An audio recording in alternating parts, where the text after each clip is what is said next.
பாஜகவிலிருந்து விலகுவதாக அண்ணாமலை கொடுத்த ராஜினாமா கடிதத்தை ஏற்க பாஜக தலைமை மறுத்திருப்பதாக அண்மை தகவலாக பார்க்கிறோம். இன்று காலை பாஜக தேசிய தலைவர் நிதின் நபினை சந்தித்திருந்தார் அண்ணாமலை. அப்போது தனது ராஜினாமா கடிதத்தை கொடுத்ததாக தகவல் வெளியானது. இந்த நிலையில் அந்த கடிதத்தை ஏற்க பாஜக தலைமை மறுத்துவிட்டதாக தற்போது செய்தி வெளியாகியிருக்கிறது. அண்மை செய்தியாக பார்க்கிறோம்.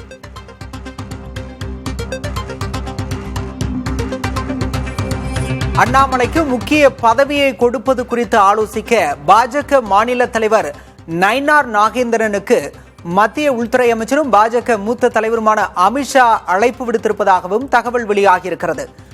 பாஜக தேசிய தலைவர் நிதின் நபினை சந்தித்த பிறகு மத்திய உள்துறை அமைச்சர் அமித்ஷாவையும் சந்தித்து பேசியிருந்தார் அண்ணாமலை. இந்த நிலையில் தற்போது இந்த தகவல் வெளியாகியிருக்கிறது.